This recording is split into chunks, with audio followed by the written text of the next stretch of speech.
It's quite an act to follow. Where's Dr. Suleiman? Is he still with us? No. His wife dragged him off. I'm not going to be able to put on an act like him. And I have to confess, my real area of expertise is not fetal heart, although I do fetal echo, and I do look after fetal heart disease. At our clinic in Abu Dhabi, the lead for the fetal hearts is Dr. Werner Deal, and he works very closely with Dr. Nishan Shah, who unfortunately couldn't make it here today. So I have no disclosures. In this talk, I'm going to use two terms: extracardiac malformations, which is just structural malformations in association with congenital heart disease, and then extracardiac anomalies, which include structural malformations and genetic abnormalities or syndromes or developmental functional defects. So the association of extracardiac abnormalities in congenital heart disease is highly variable depending on the population you're looking at and the study you're looking at. But in principle, its association depends on a few factors. First of all, the gestational age at which you diagnose the congenital heart disease. If you diagnose it in early gestation, it is likely that you will find extra cardiac malformations. But a later diagnosis is often associated with other evolving abnormalities like fetal growth restriction, polyhydramnios, hydrops. But they're usually isolated. Why? Because the woman has already had a detailed anatomy scan and the other conditions might have been diagnosed earlier. That's in the ideal world where people are doing good ultrasound. The more severe the congenital heart disease, the more likely you're going to find other malformations. And of course, the type of congenital heart disease also leads you to look for specific malformations. For example, we know that with AVSD, there's a high chance of an associated abnormality, aneuploidy. But for example, in TGA, very low rate of aneuploidy. And in heterotaxy, there's no aneuploidy. But with other congenital heart disease, you get structural abnormalities. So if you've got a tricuspid valvular atresia, there's a high association with other structural abnormalities, whereas AVSD, for example, it's only 16%. This is a very good study published by Song et al. In 2009. So as I said before, the presence of extracardiac abnormalities varies due to the type of study, the definition, the population that's been studied, whether you're just looking at prenatal cases or you've got postnatal ascertainment as well, whether you include cases where there was intrauterine fetal death and post-mortem or where there was termination of pregnancy. So this is a study from Korea. They looked at 791 fetuses with congenital heart disease in a referral center over a 13-year period. And they found that about 40% of them had extracardiac abnormalities. Most of them were malformations, but there were also aneuploidies and syndromes. So that means about 60% of them were isolated congenital heart disease. Here is another study from France. It's a much bigger study of more than around 350,000 fetuses over a 25-year period, just over 4,000 of which had congenital heart disease. And that is very much the population prevalence of congenital heart disease. So this study represents a probably population screening, and it's much bigger. And it found that about 75%, just under 75%, were isolated congenital heart disease, and around 25% had extracardiac abnormalities. This is probably more representative of the truth than the previous study, which was much smaller. So what are the abnormalities? Well, we deal with trisomy 21 a lot in pregnancy. First of all, because people make a big fuss about screening for it. It's one of the Antenatal care requirements is to offer screening for aneuploidy, particularly trisomy 21, which is really interesting because if you took 1,000 pregnancies, only 1 to 2 of them would have Down syndrome, whereas between 20 to 24 would have major malformations. And of those 20 to 24 that have major malformations, about a half of those would have congenital heart disease. So congenital heart disease is a much bigger problem than Down syndrome, yet we focus very much on Down syndrome, whereas congenital heart disease is actually more important or a bigger problem. So we know with Down syndrome that 40% of these babies, 40 to 50% of these babies will have congenital heart disease. And the most common abnormality is AVSD, but there can be others. And here we've listed all the abnormalities they can have, the associated abnormalities, and potential markers, and whether they can be detected in the first or second trimester. So you can start suspecting there's Down syndrome even from some first trimester markers, but it's actually really at the second trimester scan where you would see the other abnormalities. Trisomy 18, congenital heart disease is part of a spectrum of abnormalities in this condition, and about more than 75% of them will have a congenital heart defect. Outflow tract stenosis or muscular VSD. And then again, listed all the associated abnormalities and markers, and whether they can be seen in the first trimester or not, and whether they can be seen in the second trimester. Most of them can be seen in the second trimester. It's very unusual, if you're doing good ultrasound scan, to miss a trisomy 18, because they're usually babies with multiple abnormalities and they have very classic features. Trisomy 13, which is less common than trisomy 18, has about congenital heart disease in about 60% of cases. VSD, hyperplastic left heart, double outlet right ventricle, AVSD, tetralogy or coarct. And there are extracardiac abnormalities in about 50% of these fetuses, and again, there are ultrasound markers as well. And some can be detected in the first trimester, and some can be detected in the second trimester. What is very sad at the moment, I find a lot in this country, is people are missing really major abnormalities in the first trimester, and then by the time the women come to us, it's too late to offer termination of pregnancy in these lethal chromosomal abnormalities. In fact, the law in the UAE is that you can do a termination of pregnancy by law if the diagnosis is made before 120 days post-conception, which is about 19 weeks gestation. If you pick up a holoprosin carefully in the first trimester, there's a high likelihood it's going to be trisomy 13, but even if it's A-lobar, it's lethal anyway. You could offer termination.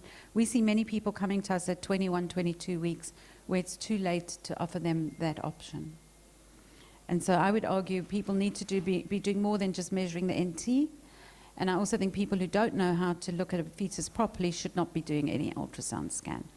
And one of my dreams, before I leave this country one day, is to have accreditation in ultrasound where only people who are accredited can perform obstetric ultrasound. But that's a dream. This is just putting it all another way with regard to the aneuploidies. All the abnormalities, you can see that cardiac disease features very highly in these aneuploidies. And this is just a sort of a pictorial representation by color of what you can see in the first trimester and what you can see in the second trimester. So many times it will be missed in the first trimester because the features aren't there or the scan wasn't adequately performed, and then you see the abnormalities in the second trimester. The next big abnormality associated with cardiac disease is 22q11 deletion or DiGeorge syndrome. Now, it's very important when you're looking at a baby with a congenital heart disease, particularly if it involves the outflow tracts, that you actually look at the thymus. Because the absence or smallness of the thymus can give a clue that this may be DiGeorge syndrome. Because some of the other features can be very difficult to see until later in pregnancy. But these patients should be offered invasive testing if you know that they've got a cardiac abnormality. And that invasive testing should not just be looking at the karyotype. To pick up the deletion, you have to do microarray as well.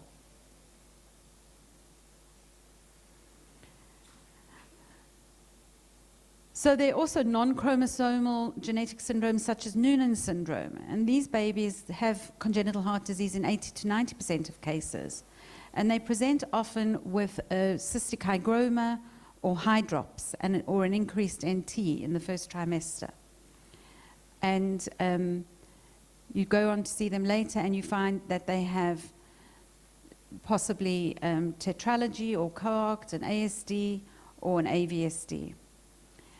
And pulmonary stenosis is very common in Noonan syndrome, including a cardiomyopathy with pulmonary stenosis.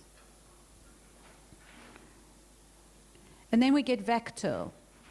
Now, VACTERL is when there are a combination of abnormalities. There's no genetic testing that you can do for VACTERL, but it's if you've got more than 3 of the features: vertebral anomalies, anal atresia, congenital heart disease, tracheoesophageal fistula, esophageal atresia, renal abnormalities, and limb abnormalities. Now, you won't really see these in the first trimester, and you may not see some of them even in the second trimester. So this is important to realize, and I think the point was made earlier, that if there's a congenital heart disease, even if you don't see anything else on the ultrasound scan because it's not there or it can't be seen, you can't see anal atresia on ultrasound scan. Very rarely you might see a dilated loop of bowel in the third trimester in the lower pelvis, but it's very rare. So when you have a baby with congenital heart disease and you're telling them it appears isolated antenatally, you still have to warn the parents that there's a potential that when the baby's born, other abnormalities would be found. Even if you've checked the chromosomes and you've done the microarray and you've done the detailed level 3 scan, there might still be an underlying syndrome. So there's lots of abnormalities that should lead you to look at the heart and make sure there's not congenital heart disease. Abnormalities of the brain. One of the commonest abnormalities that actually is associated with congenital heart disease in the brain is mild to moderate ventriculomegaly. Then, of course, if baby's got a cleft lip and palate, there's a 7% chance there's an associated congenital heart disease. If there's a diaphragmatic hernia, esophageal atresia, or pleural effusion, there's a chance, a 5 to 10% chance there's a congenital heart abnormality. If the abdominal wall defects, 30% chance.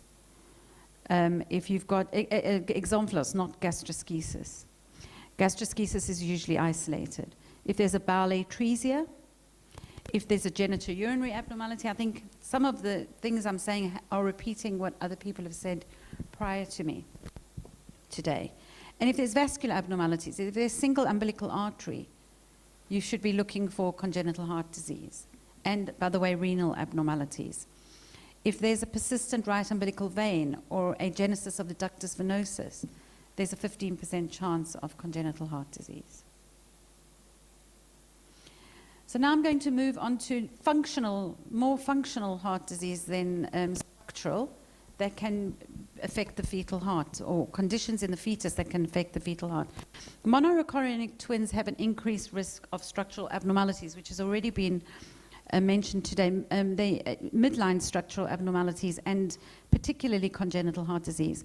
And the mention earlier today was it might have something to do with the blood flow irregularities in the shared placenta. But the other theory is that it's due to cleavage, because you have one embryo cleaving into 2 embryos and then fetuses, and that's why it's midline. And people get confused because actually this can also happen in dichorionic twins. Why? Because a certain percentage of dichorionic twins are in fact monozygous. Because if the cleavage happens very early, they'll be dichorionic, have their own placentas, so won't have the shared placental circulation problems, but could still have abnormalities. We often get women who come to us and say, but you told me my babies were not identical, but they look exactly the same. And that's because people get it wrong. They tell people if their twins are dichorionic, that they're non-identical. That is not always the case. You can only say that if it's a boy and a girl. But if it's 2 girls or 2 boys, they could still be monozygous.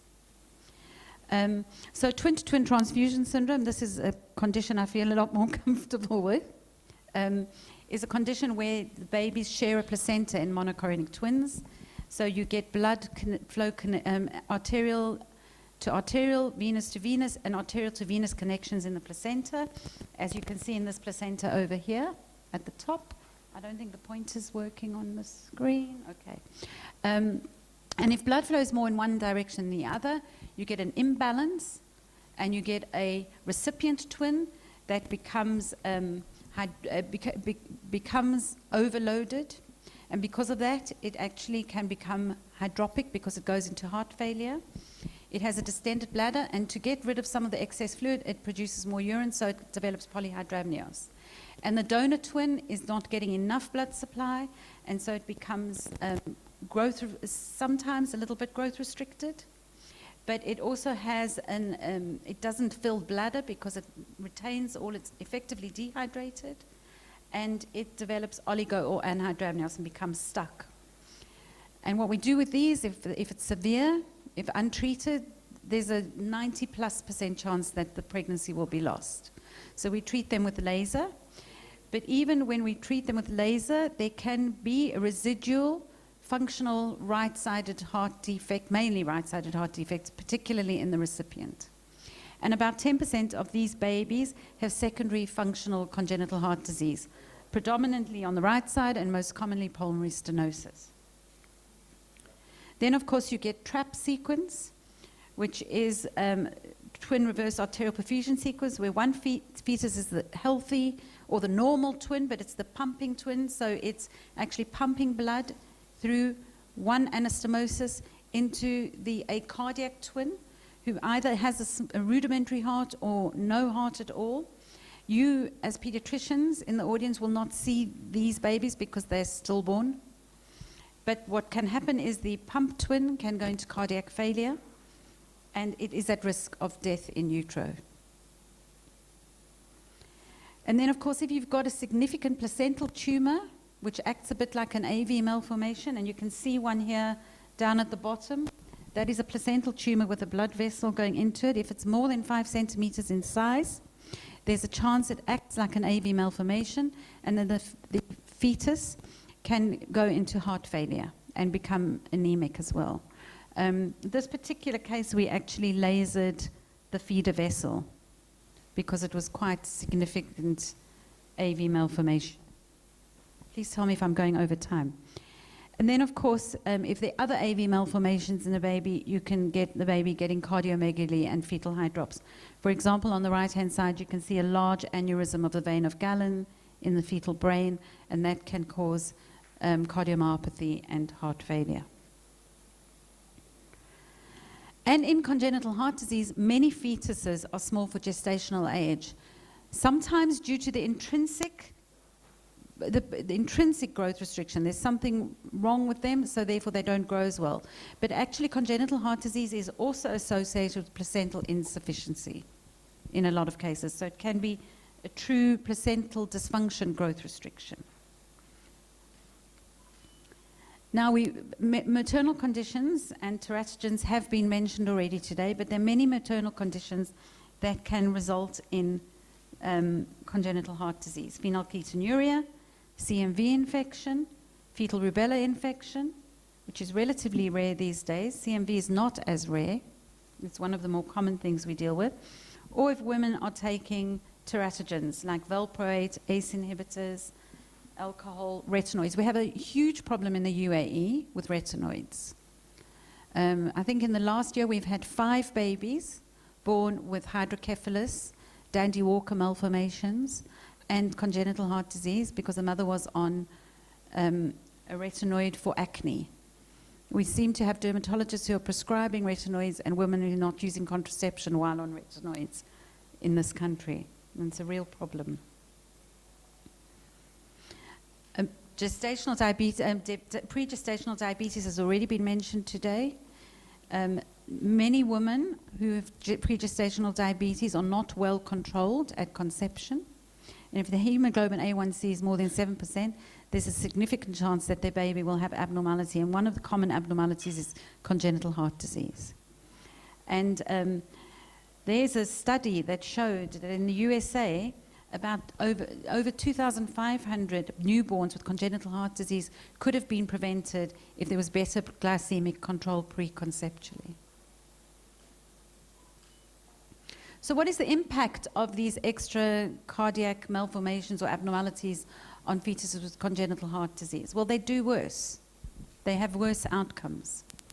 And if you look at the Kaplan-Meier survival curve on your right, sorry, I'm thinking of scanning. On your right, the purple graph represents survival in babies in the first 3 to 4 years of life with isolated congenital heart disease versus those with other abnormalities. And you can see there's quite a significant difference in the first 3 to 4 years of life. And so prenatal diagnosis of cytogenetic abnormality or major extracongenital abnormalities strongly influences what the parent may do. And I know that in this country there are laws related to termination of pregnancy, but I will remind people that still people need to know. Many people travel outside of the country to get what they want if they can't get it here. That is a fact of life. And also it prepares the parents to be able to talk about what they want after the baby's born. How much intervention do they want? Nowadays, there's much more flexibility in the law in relation to not starting a treatment and providing compassionate care. I know it's difficult, but the experts in the tertiary level neonatal units know how to deal with this. And if the baby's born in the wrong place, at the wrong time, with the wrong team, it can have a very different outcome. And the experience of losing a child or choosing to terminate a pregnancy has huge psychological implications for a woman and her family. And you have to give them the best possible way, even if the outcome is going to be bad. That they did everything that they could, that they explored all options, that they can move on with life, having done it the right way, as opposed to being shocked to find at birth this problem that they were not expecting and that was managed poorly. So just a quick summary, and I suppose it's something we're all passionate about, us fetal medicine people here today, is about doing the routine scanning right. We've talked a lot about how if you do the scan right, you're more likely to pick up the abnormalities. And there's a very good guideline on this that we should all be following. And even ISUOG recognize that the heart is the most difficult part of that scan. The most difficult part of a routine anomaly scan is examination of the fetal heart. And that is why they created a separate guideline for examination of the fetal heart. Because the presumption is that if you can do it right, that you'll pick up at least 70% of abnormalities. There's also American Heart Association, and Dr. Heber spoke about this, our first lecture of the day, about the guidelines for who should have more advanced fetal echo with the right person. And I just want to point out in the context of this talk, a major non-cardiac abnormality is an indication to send the patient for a formal fetal echo. So conversely, I would say to all the fetal cardiologists in the audience that a major heart abnormality or any heart abnormality is an indication to refer your patient to the right person for the detailed level 3 ultrasound of the whole fetus.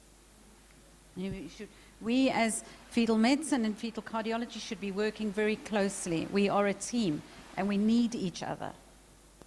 So in conclusion, extracardiac abnormalities are associated with congenital heart disease in about 25 to 40% of cases.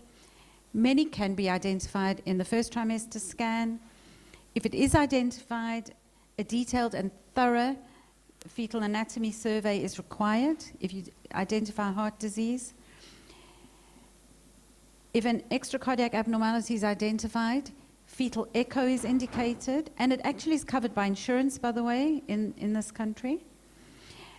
And if a combination is identified, you have to look for the aneuploidies and the genetic abnormalities and offer further testing.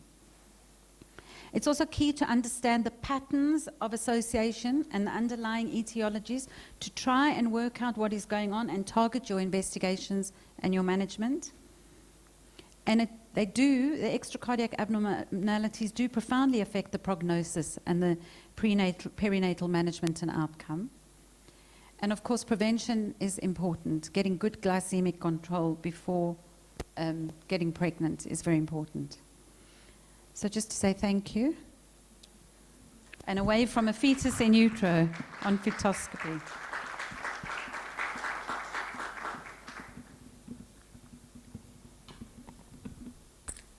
Thank you, Dr. Bricker. I'll invite our speakers for question and answer session. Please. That's yours.